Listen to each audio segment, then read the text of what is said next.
போய் பார்த்தேன். என்ன கேரக்டர் என்ன எதுவுமே சொல்ல, ஒரே நாள் நடிச்சாச்சு முடிச்சாச்சு. ஆனா அவர் அங்க பேசுவாரா பேச மாட்டாருன்னே தெரியல. இவர் மட்டும் பேசாம உட்காந்து மத்தவங்க எல்லாம் பேசுறாங்க. இவர் என்ன கதை சொல்ல போறாரு நம்மகிட்ட அப்படின்னு சொல்லிட்டு தான் போனேன். ஜிவி கூட நிறைய படம் நடிச்சிருக்கலான்னு. ஜிவி கூட ஒரு படம் கூட நடிச்சது இல்லைன்னா 2 பிள்ளைய பார்த்தாச்சு. நீங்க புதுசா ஏதோ அப்பா வேற நடிச்சிட்டு இருக்காங்க.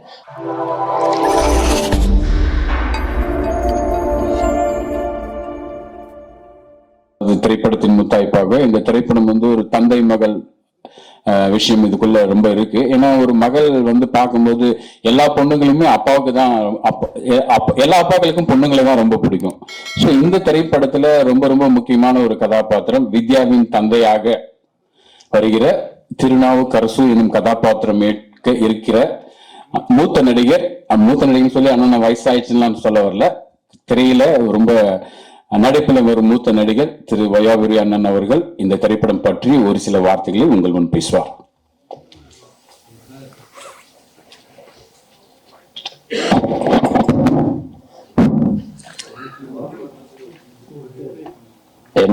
எங்களை வாழ வைத்துக் கொண்டிருக்கும் தமிழ் சினிமா ரசிகர்கள் ஆகிய உங்கள் அனைவருக்கும் எனது பணிவான வணக்கம். இயக்குனர், ஒளிப்பதிவாளர், எடிட்டர், இசையமைப்பாளர் மற்றும் எனது சகோதரர் காளி வெங்கட், இன்னும் நடிக்க இருக்க மற்றவங்க, பத்திரிகை நண்பர்கள், ஊடக நண்பர்கள் அனைவருக்கும் இனிய காலை வணக்கம். அதாவது அப்பான்னு சொன்னோடனே ஒரு சின்ன நடுக்கம் வரும், எல்லாருக்கும் ஒரு பயம் வரும். அதாவது அப்பா ஸ்தானத்துக்கு போயிட்டோம்னா ஆல்ரெடி போயாச்சு, 2 பிள்ளைய பார்த்தாச்சு. நீங்க புதுசா ஏதோ அப்பா வேற நினைச்சிட்டு இருக்காங்க. அப்பான்னா நிறைய பொறுப்புகள் இருக்கும். ஆனா இதுல அப்பா இருக்காரு, அப்பாவை விட பொறுப்பு அதிகமா இருக்கிறது நம்ம லக்ஷா. உண்மையிலே அந்த கதையை கேட்கும்போது ரொம்ப வருஷம் கழிச்சு யாரும் நம்மளை கூப்பிட்டு கதை சொல்ல போறது இல்லை, வாங்க ஒரு 4 நாள் ஒர்க்கு, அவர் கூட வர்றீங்க இவர் கூட வர்றீங்க அப்படின்னு சொல்லிட்டு போவாங்க. ஆனா முதல்ல கூப்பிட்டு ஒரு கதையை சொல்லி ரொம்ப வருஷத்துக்கு அப்புறமா அந்த கதை சொல்லி முடிச்ச உடனே அவரை கட்டி பிடிச்சி உண்மையில அவர் சொல்லிட்டு இருக்கும் போதே நான் அழுதுட்டேன். அவ்வளவு பிரமாதமா அந்த எந்த கேரக்டருமே சின்னது பெருசு சொல்ல முடியாது, அத்தனை கேரக்டரும் அவ்வளவு அற்புதமா இருந்தது. நான் லைசன்ஸ்னு ஒரு படம் ஒரே ஒரு நாள் ஒர்க் பண்ணேன். அவர் கூட அப்ப பேசல என்கிட்ட. அந்த அசிஸ்டன்ட் விட்டு பேச சொல்லி, இப்போ சார் இந்த கதையில நீங்க தான் இதை சொல்றது, உங்க மூலமா தான் இந்த லைசன்ஸ்னா என்னங்கிறது ரிவீல் ஆகும். அதனால ஒரு நாள் தான் சார் ஒர்க்கு, ஆனா கொஞ்சம் எனக்காக பண்ணுங்க அப்படின்னு சொன்னார். சரி போய் பார்த்தேன். என்ன கேரக்டர் என்ன எதுவுமே சொல்ல, ஒரே நாள் நடிச்சாச்சு முடிச்சாச்சு. ஆனா அவர் அங்க பேசுவாரா பேச மாட்டாருன்னே தெரியல. இவர் மட்டும் பேசாம உட்காந்து மத்தவங்க எல்லாம் பேசுறாங்க. இவர் என்ன கதை சொல்ல போறாரு நம்மகிட்ட அப்படின்னு சொல்லிட்டு தான் போனேன். ஆனா உண்மையிலே மிரள வச்சுட்டார்.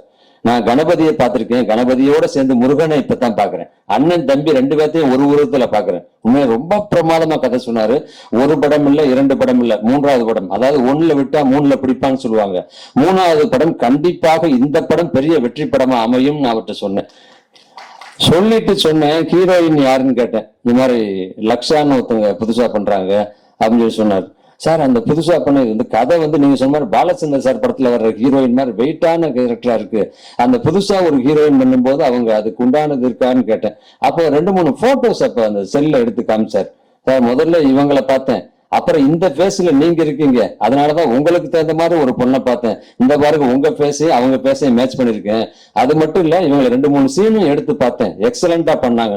உண்மையிலே இங்க உட்கார்ந்தோன்னே பார்த்தேன், நிஜமாவே இந்த பொண்ணால எந்த கேரக்டர் வேணாலும் பண்ண முடியுங்கிற தைரியம் எனக்கு பார்த்தோன்னே வந்துருச்சு. ஏன்னா எப்பவுமே கூச்சம் இல்லாம இருந்தா போதும், தாராளமா என்ன கேரக்டர் வேணாலும் பண்ணலாம். அது போல அவ்வளவு அழகா பண்ணாரு. இந்த இளஞ்செழியன் சார், அவரை பத்தி சொல்லணும்னா, போன படம் லைசன்ஸ் எந்த அளவுக்கு அது வசூல் வந்ததுன்னு தெரியல. ஆனா நல்ல படம்னு நீங்க எல்லாருமே எழுதுனீங்க, விமர்சனத்துல ரொம்ப அழகா எழுதியிருந்தீங்க.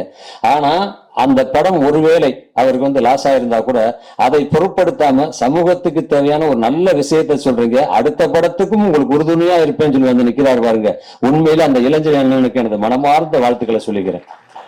உனக்கு காளி வெங்கட் நானும் ஒரு 10 நாளைக்கு முன்னாடி ஒரு ஷூட்டிங்ல இருந்தோம். அதான் சொன்னாரு அவரு. அப்ப நடிச்சிட்டு இருக்கும்போது நான் சொன்னேன், வெங்கட் இந்த மாதிரி ஒரு கதை கேட்டேன், இந்த மாதிரி பாலா சொன்னாரா உங்ககிட்ட, ரொம்ப பிரமாதமான கதை, உங்களுக்கு கூட ஒரு கேரக்டர் சொன்னார் அதுல அப்படின்னு. ஆமாண்ணே பேசினாங்கண்ணே, என்ன கதை கேட்கல அப்படின்னாரு. நீங்க ஃபர்ஸ்ட் அந்த கதையை கேளுங்க, அதுக்கப்புறம் நீங்க முடிவு பண்ணுங்கன்னு. இந்த சொல்றேன், அந்த 2-3 நாள் முடிச்சுன்னு சொன்னேன். அடுத்து 2-3 நாள் கழிச்சு டப்பிங்ல போய் பாக்குறேன், உடனே ராஜன் கேட்கிறேன், அண்ணே பேசியாச்சுன்னு, இந்த கதை சொல்லிட்டு இருக்காரு டைரக்டர் அப்படின்னாரு. அந்த கதையை கேட்டு விட்டு அவர் சொன்ன மாதிரி அட்வான்ஸ் வாங்காம சம்பளம் பேசாம கதையை கேட்டு இந்த கேரக்டர் கேட்டு பிடிச்சி வந்ததுதான் நானும் காளி வெங்கட்டும். இது போல அந்த ஹீரோயின் வந்திருக்காங்க. இப்ப ரெகனா மேடம் கேட்டாங்கன்னு சொல்லி காளி வெங்கட் சொன்னார், ஜிவி கூட நிறைய படம் நடிச்சிருக்கலாம். ஜிவி கூட ஒரு படம் கூட நடிச்சது இல்லைன்னா அதே மாதிரி உங்க இசையிலயும் ஒரு படம் கூட நடிச்சது இல்ல. முத நீங்க வாசிச்சு நடிக்கிறேங்கிறப்ப உண்மையிலே ரொம்ப சந்தோஷமா இருக்கு. அதுவும் இல்லாம எனக்கு வந்து ரீரெக்கார்டிங் ஸ்கோர் உங்களுக்கு நிறையவே இருக்கு. நீங்க கேட்டிருப்பீங்களே கதையை. நீங்க கதை கேட்டுட்டு சொன்னாரு, டைரக்டர் சொன்னாரு, நீங்க கதை கேட்டு ரொம்ப பிடிச்சிருக்குன்னு சொன்னாங்க ரெகானா மேடம்னு சொல்லி.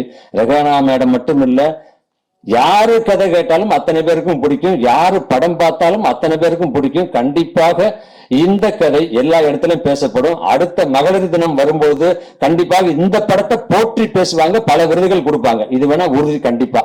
அதனால இந்த படத்துல ஒர்க் பண்ற டெக்னீஷியன், எடிட்டர், கேமராமேன் அத்தனை பேருக்கும் உண்மையிலே இப்படி ஒரு படம் நம்ம ஒர்க் பண்ணலையே அப்படின்னு சொல்லிட்டு மத்தவங்க ஏங்குவாங்க. ஏன்னா இந்த மாதிரி சில கதைகள் சில படங்கள் மட்டும்தான் அமையும். அது போல இந்த படம் அமைஞ்சிருக்கு.